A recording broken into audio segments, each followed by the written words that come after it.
everyone. I hope you're having an amazing day. So today I'm not going to do any hands-on or any kind of demonstration, but rather it will be a normal discussion kind of topic. So today I'm going to talk about qualities you need to be a good Salesforce developer, right? So if you are someone, right, who never worked for Salesforce and you wanted to get into Salesforce, so I'm going to share with you tips and suggestions what you can do to become a great Salesforce, right? The first thing first, right? So if you're, let's say, let me take two kinds of people here, categories of people, right? First, who never programmed before, or the second category, those who've been programming in different technology and wanted to move to Salesforce, right? So let's talk about the first group, right? Who wanted to get into Salesforce development, right? Any development, unlike no matter if it's a Salesforce development or it's a Java development or it's a C# development, you need to understand the fundamentals first, right? That's the first thing, right? And if you wanted to be a Salesforce developer, the first thing I would, if you have never programmed before, the first thing I would suggest you to do is to learn object-oriented programming. The concepts like what are classes, what do you mean by an object, right? And what are difference between overload and override, right? You need to know data encapsulation, polymorphism, right? And that's the basic things you should know because uh, when you are going to work with Salesforce, people normally expect you to have basic understanding of object-oriented programming because the Salesforce language Apex normally relies on your understanding of how objects work, classes works, and you mix them together in the right way. So that's the first thing, right? I would suggest you if you're someone who's starting out new to have a basic understanding about object-oriented programming. You need to know a little bit about design patterns, right? Like factory methods, strategy, facade patterns, so that kind of stuff, right? Solid principles. This is very important if you wanted to get into, because the thing is that what I've seen, I'm telling from my experience, I've seen people who write code, but the quality of code is not so great because if they would have understood the solid principle, you can write amazing code, beautiful code using Salesforce, using all the design principles out there, right? So you need to know when to use the right. So that's the first thing, right? Okay, now coming to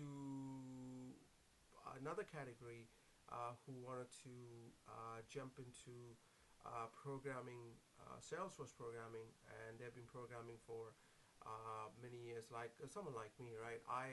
I've been doing Salesforce for almost 2 years, but I have almost 15 years programming experience. I've programmed with Delphi, I programmed with C++, and I've been doing most of the .NET stuff, right? So moving to Salesforce was not really a difficult journey for me. It's like to understand the platform a little bit better because programming was natural to me. So, right? So if you're an experienced developer who wanted to get into Salesforce, right, the first thing I would suggest you to understand the platform very well. That applies to the person who never programmed as well. But let me talk about the experienced people first. Then I'm going to talk about the broader concept, what all you should do before you start writing your first line of code in Salesforce, right? So if you're someone, let's say a C# developer or a Java developer or a Python or even if you're a React or Angular, whatever, right? So the first thing is that you don't have to worry much because you know that you're bringing a wealth of programming experience along with you, right? Based on your previous experience, so that will really help in the Salesforce platform, right? Because most of the things are the same, right? The writing unit test cases, yeah. Because if you've been a programmer, you've been doing that already, right? Taking a requirement from a customer, running a technical workshop. So if you've been an experienced developer, so those kind of stuffs will stays the same. I mean, there is no difference on that area, right? And how to make an estimate, how to create a ballpark for a change request or customization, right?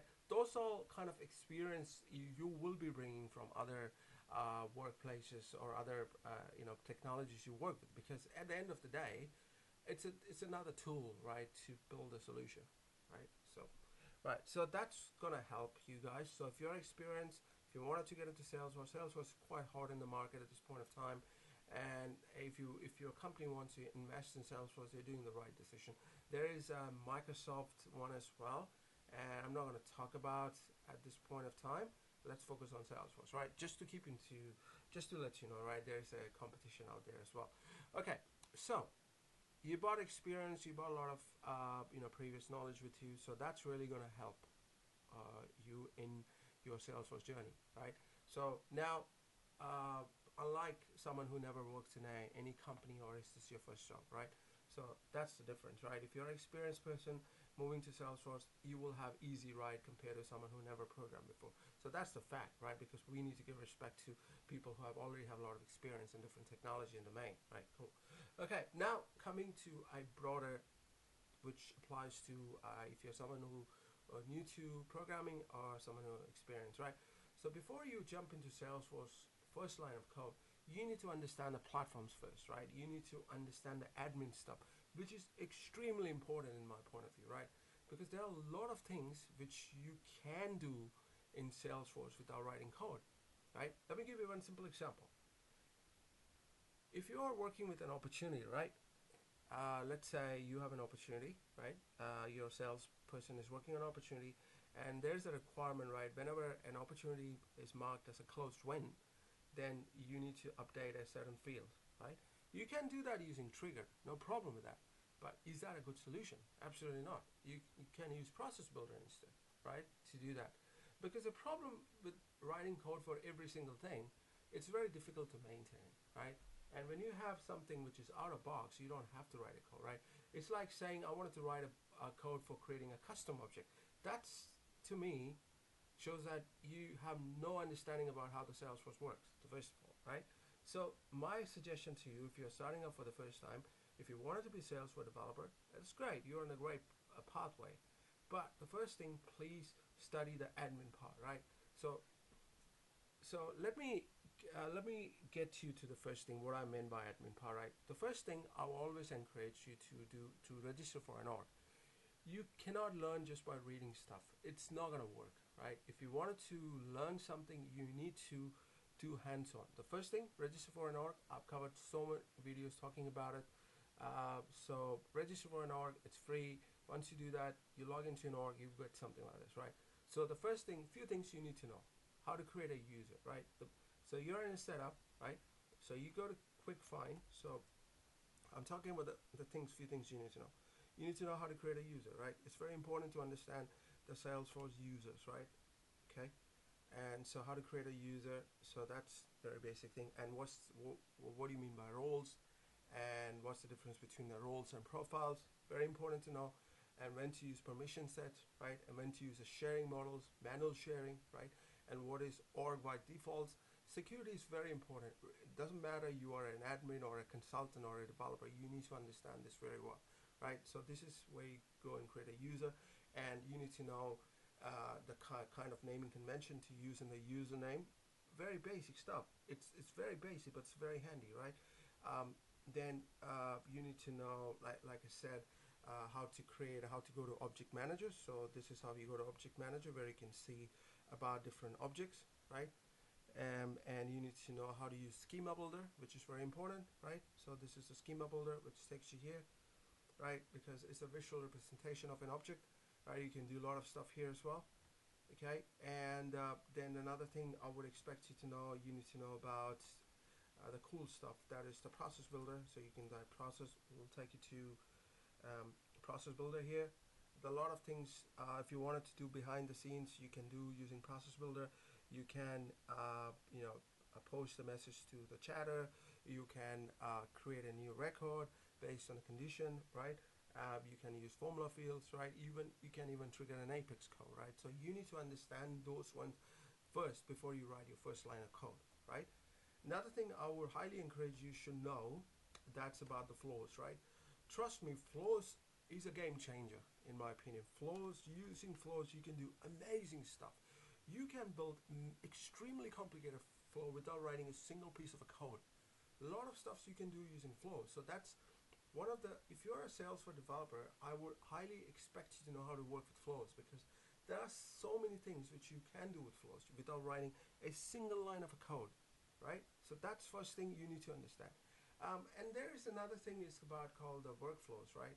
So workflows, I would say it's okay. I mean, if you wanted to learn, you can learn it. But Salesforce, prefer people to use Process Builder going forward because they are investing a lot of their resource to build and innovate on that side of things, right? So that's cool. That's these are a few things, right? And then you need to know how to create an approval process, which is very important, right? So because sometimes what happens, you're working in a company where the timesheet goes to an approver. There might be a time, right? You might join an organization as a developer or a technical consultant, but they expect you to know all of this admin stuff as well. Most of the companies, especially in New Zealand, right? I mean, I live in a small country. New Zealand is a small country with 5 million. Beautiful country. If you haven't been here, it's a nice place, right? So most of the companies are not very big size companies in New Zealand, right? Sometimes, like, I work in a consulting firm, so we have like 20 people, not even 20 people in New Zealand. But so sometimes, if you are a tech consultant, they expect you to not do a lot of stuff. Even you will be doing a lot of admin stuff along with the coding. So that's why I said it's very important you understand the admin side first, right? Cool. So there are a lot of resources to get you started. The Trailhead is a great place, so go to Trailhead, right? If you don't know how to go to Trailhead, just start Trailhead, right? It will take you to to Google the Trailhead, and then you start for look for Salesforce admin. It will Salesforce administrator. It will actually gives you credential to give you different trails to learn, right? So before you write even a single piece of code, before you even get into Apex or stuff, I would encourage you to learn the admin part first, right? It's very important. Please do not touch the code before understanding the platform, because that's why I've seen a lot of Salesforce code which I don't even wanted to talk about it. So, right? Okay. So I mean, we'll talk about the cool stuff in a minute, right? So now I assume that you know admin stuff, right? Now let's come to the real stuff, the coding part, right? So for the coding, you need to know Apex development, right? Which is pretty simple. It's an object-oriented programming. You can go to developer.salesforce.com, or you can go to Google. You just say Apex Developer Guide. It will take you to the developer.salesforce.com, and you can actually go through this each and every. You need to know how to, if you don't know how to create a variables, and how to create a method, what are the access specifiers, whether, what you mean by global or public, those kind of things, if were very, very handy. Um, the first thing I would highly encourage you to do, it's good that you wanted to learn Apex, but please always look at how the other people write code, right? There are a lot of experienced developers out there who writes pretty amazing code, right? Bug-free code. So it's always good to take help from Google rather than assuming things right out. This is the perfect way to write code. Sometimes you might, and there's no point reinventing the wheel, right? If you wanted to build up a logic, right, someone might have written it already. So you can have a look at it, play around with it, and see if that really fits your requirement. That's the way I learned when I moved to Salesforce. I didn't look for Apex Developer Guide, to be honest, because I mean, I felt it's still similar like C Sharp. So it took me like um, pretty much like 2 hours to learn Apex. Let me put that way. And what I looked when I wanted to write, I looked online how people write codes, right? How people write good quality code. What are the design patterns they used, right? And under what scenario I can use a facade pattern in Salesforce, right? And how the classes form together. That kind of how what are the naming convention, right? How they name the variables, right? How they name the methods, right? And what's the size of the code in per class? So that kind of Apex file. So that's kind of things I looked at it when I started, right? But if you're starting fresh, this is a great place to get you started, right? So then you need to know about asynchronous Apex, right? When to use the future methods, very handy. If you wanted to do a call up to web services, future methods is handy. Can you use future methods using a trigger, or can you use the future methods inside a batch class? Not really. So when do you use the batch classes? That's an asynchronous. If you wanted to do a complex operation in a separate thread, use asynchronous Apex, right? When to use the queuable, right? And when to schedule a class. And you also need to understand the limitation of the scheduled task in Salesforce, right? Out of box, you can schedule once a day, right? So what I meant by that, let me show you. So let's say go to Apex here. So you go to Apex class here, and then go to schedule Apex, right? And then you see you can only schedule once a day, but you can schedule every day. So if you wanted to schedule like every half an hour, you need to do that in a code using cron expression.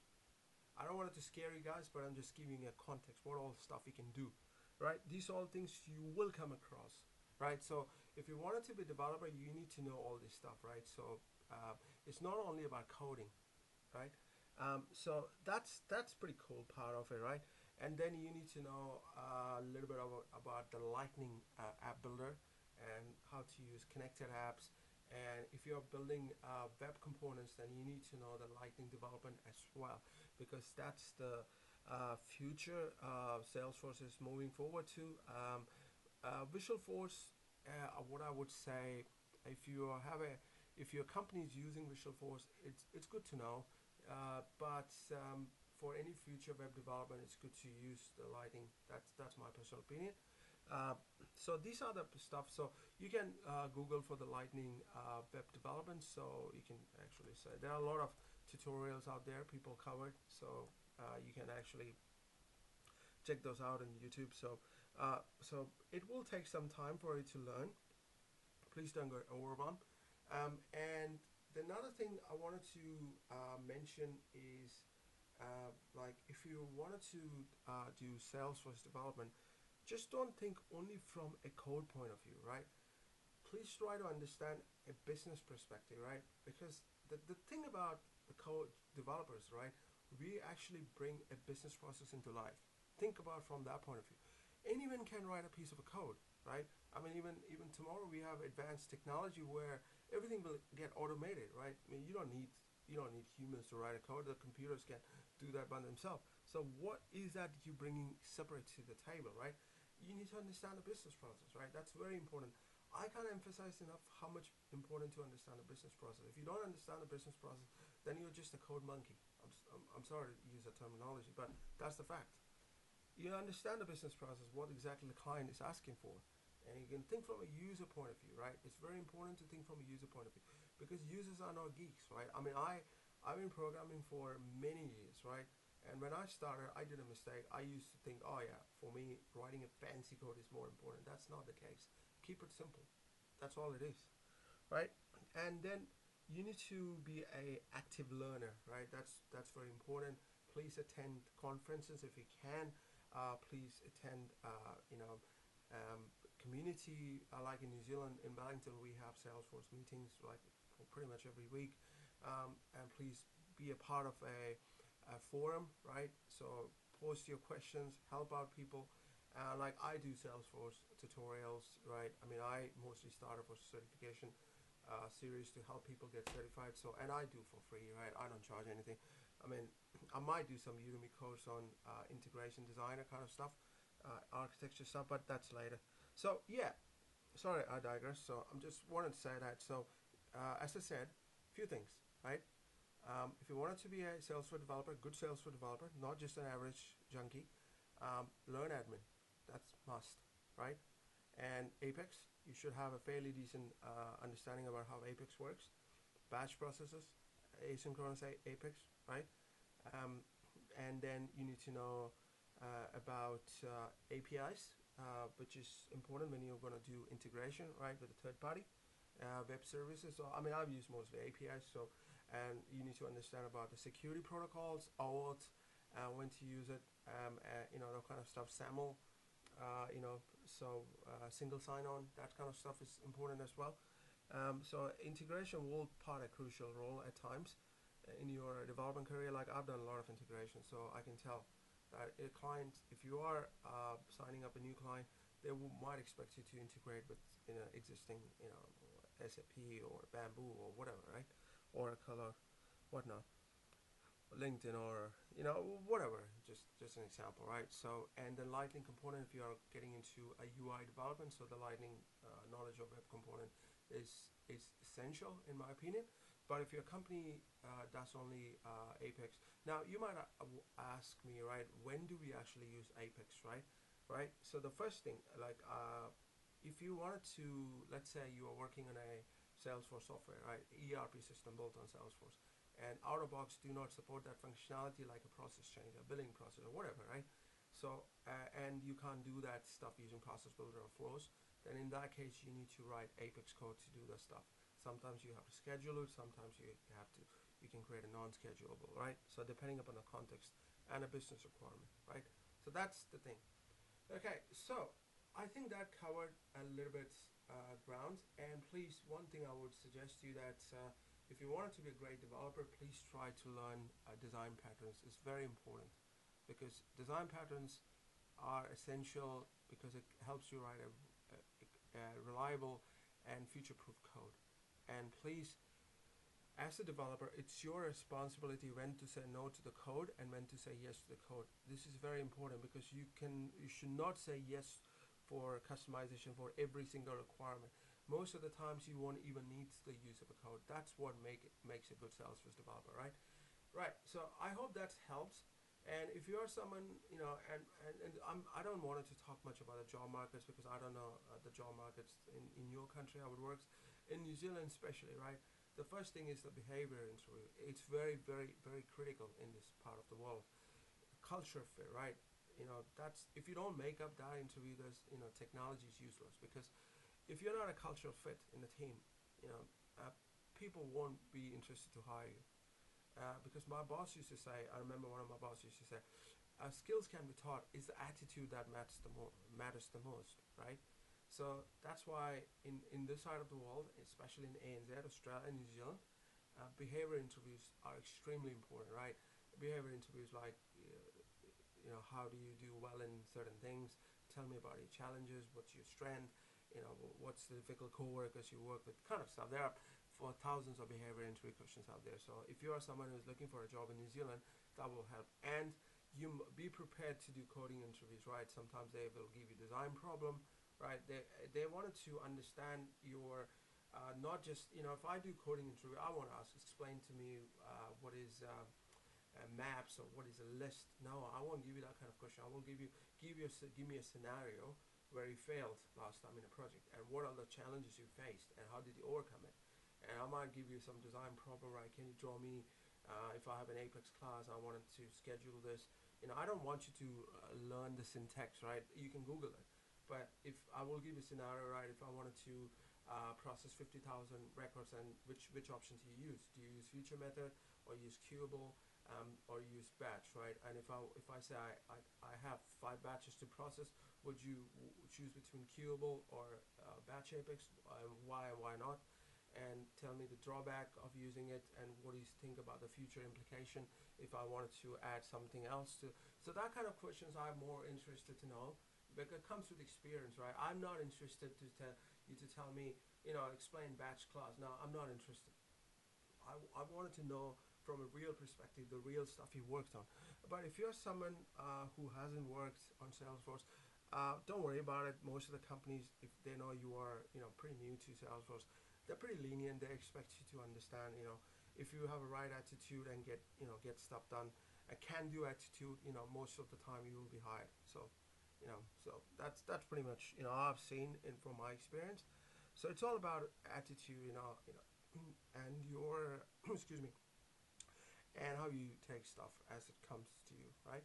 So that's all I wanted to cover. So I hope this video is informative, especially for people who lives in Australia, New Zealand, and probably for America, or even for if you're from India or China, wherever. I hope you might find this useful. Cool. That being said, greetings and adios from New Zealand. Take care. Bye bye.